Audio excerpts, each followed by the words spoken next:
আজকে চলে এসেছি পদ্ম বাগানে। পদ্ম গাছের সম্পর্কে যা যা মানে জানার আছে সম্পূর্ণ তথ্যটা আজকে তোমাদের সঙ্গে শেয়ার করব। যার বাগানে এসেছি তার মুখ থেকে শুনে নেবে কি কি আর কি এর মাটি তৈরি থেকে, আর সম্পূর্ণ তথ্যগুলি এই ভিডিওতে থাকবে, তোমরা দেখতে থাকো। প্রথমেই আসি, বীজ থেকে যখন তার চারা তৈরি করা হয় সেই গাছে কতদিন পরে ফুল আসে? নমস্কার বন্ধুরা, পদ্ম গাছের বীজ থেকে যারা চারা তৈরি করবেন তাদের ফুল পেতে কম করে 2 বছর টাইম লাগবে। কারণ আমি প্রথম সেটাই করেছিলাম, অনলাইনে বীজ নিয়ে চারা তৈরি করেছিলাম। অনেকেই আছে বীজ থেকে চারা তৈরি করেছে, এবার ফুল কেন আসছে না সেই নিয়ে মাথা খারাপ করে 2 বছরে ফুল আসে, মানে 2 বছর চুপচাপ থাকেন তারপরে হয়তো ফুল আসবে। টিউব থেকে আপনার চারা তৈরি হবে। টিউব আজকে আমি কিছু তুলেছি আপনাকে দেখাচ্ছি। এই যে টিউবার তুলেছে। আর টিউবার কোন টিউবার গুলোতে তাড়াতাড়ি ফুল আসে? এই দেখেন একদম রেডি। এই যে টিউবারটা, এইটা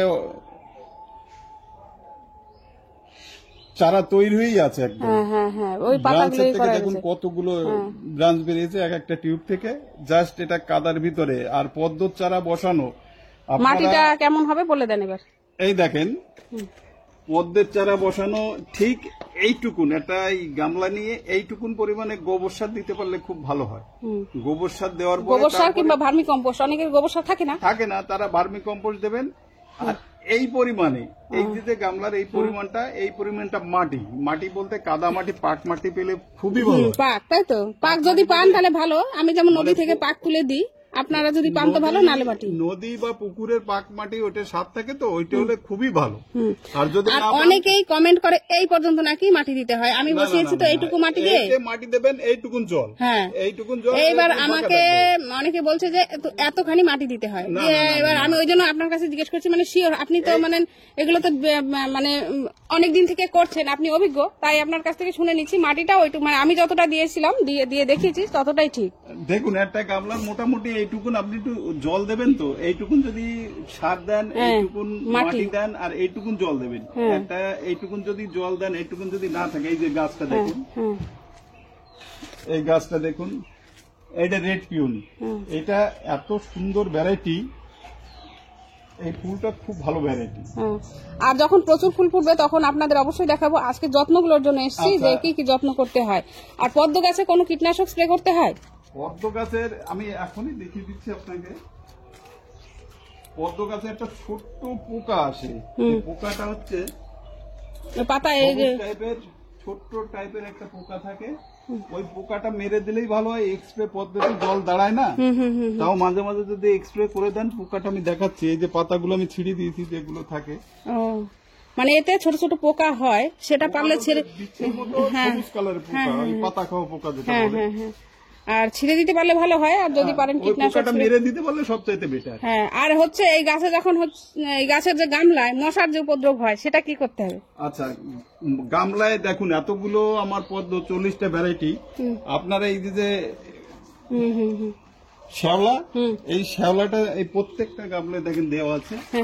এতে জলটা ঠান্ডা থাকে, মানে অল্প জলের ভিতর পদ্ম করা। তো পদ্ম তো অ্যাকচুয়ালি গামলায় আমরা আধুনিক পদ্ধতিতে শখে মানুষ করছে, কিন্তু এটা তো আসলে বেশি জলের দরকার। গরম হয়ে যাতে না যায় তার জন্য এই এরকম শ্যাওলা দেওয়া হয়, তাই তো? এই শ্যাওলাটা দিলে পরে জলটা গরম হয় না এবং পদ্ম খুব ভালো হয়। এই দেখুন পদ্মর ভ্যারাইটি আমি আপনাকে দেখাচ্ছি। এই যে দেখুন ফোটাবে, এটা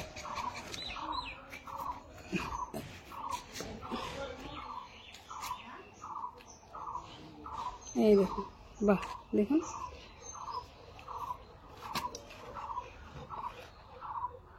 এরকম কি ফুটিয়ে দিতে হয় না? একাই না, অটোমেটিক ফুটে আসবে, ফুটিয়ে দিলে সুন্দর। আর এই গাছে যখন মাটি তৈরি করবে ওই একবারই খাবার দেবে, আর কি খাবার দিতে হবে? এই পদ্ম গাছের খাবার এটাও কিন্তু ড্রাগন গাছের মতো খাবার খুব কম খায়, খাবার লাগে না, তাই তো? আর পরে আর কোনো খাবার দরকার নেই। ভালো পাক মাটি পান, আর যদি মোটামুটি গোবর সারটা নিচে দিতে পারেন, 1 বছরের ভিতর কোনো খাবার লাগে না। বাহ। আবার যে অনেকে বলে সুফলা পুরিয়া করে মাটির মধ্যে দিতে হয়, সেটা কি দিতে হয়? সব এই দেখুন আমার গাছের প্রত্যেকটা গাছের হেলথ দেখুন। এই কিন্তু আমার কোনো খাবার দেওয়া নেই, এই বছর এখনো আমি কোনো খাবার দেইনি প্রত্যেকটা গাছের। এই দেখুন পদ্মের কালার কত মিষ্টি কালার, এই ফুলগুলো দেখলে মন ভরে যাবে। আর পদ্ম লক্ষ্মী ফুল, লক্ষ্মীর বিরাজমান, সবার বাড়িতে করুন। পদ্ম কখনো খাটনি নেই, আপনি যে কোনো, এই যে দেখুন 100 টাকার গামলাগুলো কি সুন্দর করে করা।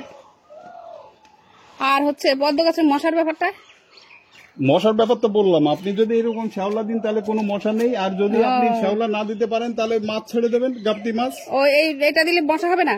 না, ও আচ্ছা, বেশ। জলটা ঢাকা থাকলে কোনো মশা হবে না তো। ঠিক আছে। বলছে যে উনি আর কি অভিজ্ঞ লোক, বলছে এরকম যদি শ্যাওলা দিয়ে রাখা যায় তাহলে নাকি এর মধ্যে মশা হবে না, তাহলে এটা দিয়ে রাখাই ভালো। আর মশা যদি শ্যাওলা না থাকে কারো বাড়িতে, তাহলে দুটো মাছ নিয়ে ছেড়ে দেবে, গাপ্তি মাছ ছেড়ে দিলে তাতে মশা আবার